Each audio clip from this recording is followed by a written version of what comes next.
My fellow MGTOW, greetings and welcome to the Sentient Yeti MGTOW channel, where we discuss MGTOW and some of the issues that MGTOW men may face along their journeys.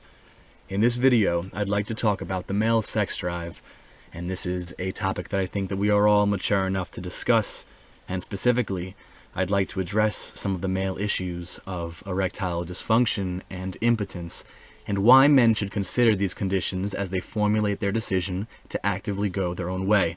Specifically, I think this talk will be helpful to the sort of purple pill man who is still trying to figure out if he should cast aside his desire to marry a woman. I'd like to preface this talk by stating that there is no reason to be embarrassed by talking about this issue. Like I said, I think we're all going to be mature enough to handle this, and I think it's going to be very interesting to some of you.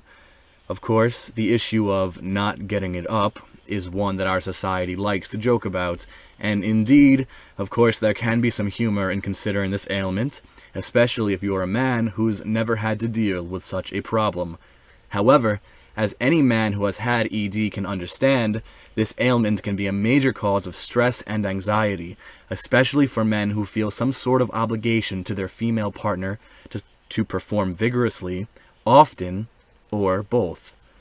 I believe this talk will be of great interest to men who are sexually active, of which I know many MGTOW men are. To those of you who have cast away the desire for sexual activity, I can only applaud you.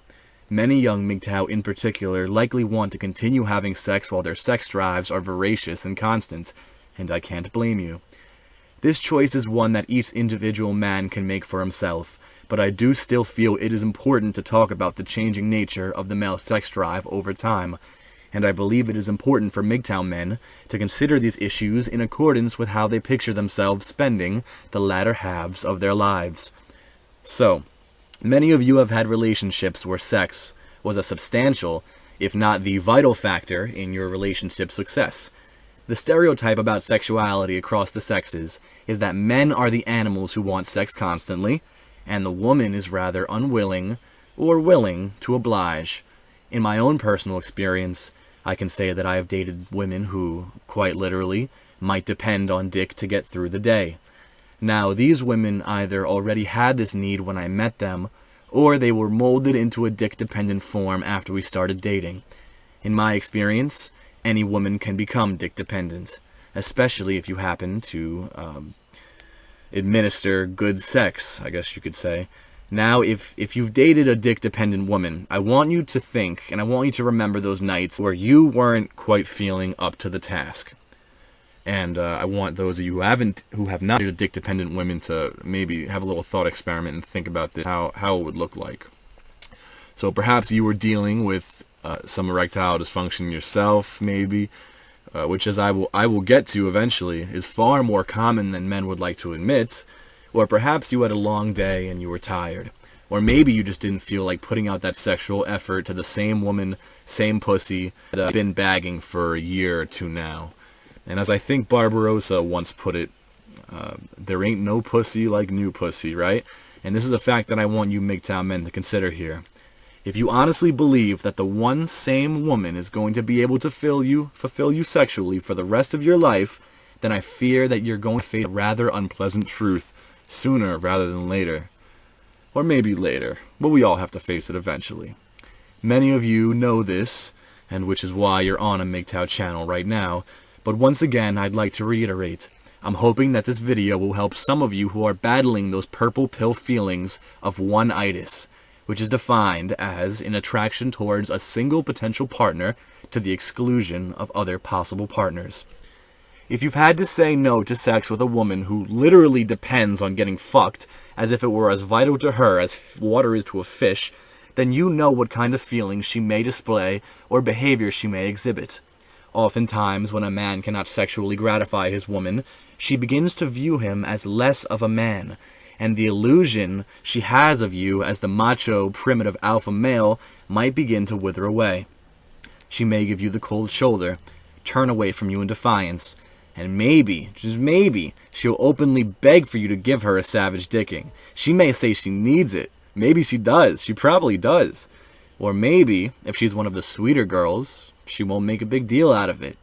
But I can assure you that sexual frustration is a very real phenomenon among the so-called fairer sex, and prolonged sexual frustration will inevitably affect the female's psychology and behaviors, whether she is aware of it or not. Back to my man Barbarossa. Shout out to Barbarossa. He put out an excellent video once, which I'm having trouble finding, but if I do find it, or if someone comments it, I will include the link in the description. And in this video, he talks about a war veteran who comes home after serving his country as a paraplegic, can't use his legs, and presumably can't really use his cock, if he can even use it at all. Maybe a little bit here and there, and I can imagine how unpleasant it would be to even entertain the thought of sexual activity. And so his wife, she complains in this documentary that's described about how he never has sex with her. And they only had sex like a few times during their marriage. And by the end of the video, the wife was somewhat clearly cheating on the veteran. She was wearing makeup, and she eventually initiated a divorce. And now, this is exactly what I'm talking about when I say this. It is the experience of many men that women's sex drives are sometimes far more ferocious than a man's. And I know that has definitely been the case in some of my relationships, and perhaps it is in yours. Now, I'd like to move on to discuss why you should consider your own sex drive and how it is likely to change during the course of your life. I challenge those of you with even the most voracious of sexual appetites to consider how much sex you want to be having in 20 years from now. Do you think you're going to want it 3 times a week? What about twice a week? Now consider yourself in 30 years from now. Where do you see yourself? I want to read an excerpt from an article titled Sexuality in the Aging Male from viewscape.com. Quote, while sexual desire and response continue into late life, there are numerous physical alterations that can affect sexual activity. With age, men experience a decrease in the number of spontaneous and morning erections. The rigidity of the erection diminishes, the force and volume of the ejaculate diminishes, and there is faster detumescence, which is a word I had never known before, but is defined as the process of subsiding from a state of tension, swelling, or especially sexual arousal. The pre-ejaculatory sensation also diminishes. These changes often lead to distress in men unless they can be made aware of the fact that they are the normal changes of aging. End quote. Now tell me, men, if you were married yourself, would you really want to deal with that potential strife that would accompany your dwindling libido? If you were married, would you want to feel that pressure to perform when she is in the mood? Not just to, don't even think about when you're in the mood, because who knows when yours and her mood will match up as a 40 or 45-year-old, 50-year-old. Probably rarely, if ever, and maybe even before that, 35 or so. We know that when people get married, the sex lives drop. They drop immediately. So, couple all this with the fact that we know that abstinence from sex is an extremely sobering phenomenon. And I think that what you get is a situation that will be stressful or embarrassing in the least. And what's more, it is avoidable.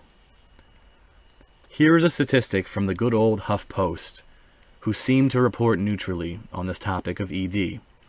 Quote, as many as 52% of men experience erectile dysfunction, with it affecting 40% of men age 40 and 70% of men age 70. Men who have heart disease, diabetes, and are taking certain medications have higher risks of experiencing erectile dysfunction. So let's be frank, gentlemen. There is a good chance that as you age, your desire to fuck is going to decrease. Even if right now, every single day, it seems like you can just get out of bed and get going. I really want you to think about this. Think about the times where maybe for a week or a month or 2 months straight where you're just doing nothing but jerking off yourself and having no sex or no sexual contact with women. how do you feel? Where does your mind go? It feels good, doesn't it? It's peaceful. You're more in touch with yourself. You can hear yourself. You don't have to spend time in bed with a woman, and after you bust your nut, you don't have to snuggle with her or talk about some dumb shit. Which, as we know, and this has been well documented, for many men, as soon as you bust your nut, where do you want to be? 1,000 miles away. You didn't. Very rarely do I talk to a man who says, "Oh yeah, after I fucked my girlfriend for the 100th time, we just chilled and had a snack and it was great." No, a lot of men, once you release what's pent up inside, you just want to be far away. So I want you men to imagine yourself now in your later years. And I want to give you a few options, and I want you to consider these really carefully and see which ones stick to you and which ones don't stick. Here they are. A. You are married to a woman who may or may not want sex constantly. She may not want it at all. She may want it all the time. Now, after she has hit 30 or 40, she has likely lost her youthful sex appeal. She has hit the wall. And guess what? She's your only option for sex from now on, forever on. You wanted to fuck an Indian before you die? You wanted to fuck a Chinese girl? You wanted to have something new? No, you have one option. And we know that if you wanted to move on and not have sex with your wife and have sex with another woman, what's your option then? Divorce? Yeah, sounds real pleasant, right? B, you are not married. You have grown up. You have decided not to marry. You can choose when you want to have sex, when you like. You could either hire a prostitute, or you could just find a slut on the street or at your school or whatever you're doing at your work, buy her dinner and, take her back. And we know this in the MGTOW sphere as legal prostitution anyway.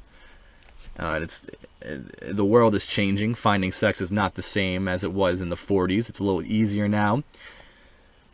And this man who chooses option B can also find a girlfriend if he wants to have some constant sex. And he can dump her legally and easily enough when the time comes. Furthermore, if this man finds himself unwilling to engage in the sexual act at all, well, you're not married. You don't have to share a bed with a woman. Ever, if you don't want to. That is your choice. I think the rational male doesn't need much prodding in order to decide which position he'd like to be in. And once again, no shame at all to men who may have dealt with or are currently living with erectile dysfunction. I want you to know that you're not alone. Many of us deal with it. It's part of life, and it's okay. In online subcultures, and some of you have probably spent time in Chan cultures, if you're a young man, and we have a title for men who make it into their late adulthood without ever having a sexual encounter. And what do we call these men? We call them wizards. They're wizards. They've never exerted their sexual energy on the fruitless endeavor of sexual gratification with a woman. He has saved up that energy, and perhaps he has applied it to different spheres. And we joke about this man. We make jokes about the 40-year-old virgin or whatnot. But really, could you imagine yourself right now if you had never had a girlfriend or never had interest in girls? What those countless hours could have been put towards. I don't even want to say, because we shouldn't look back on the past and have too many regrets, but I think it's a substantial amount of time that we would have.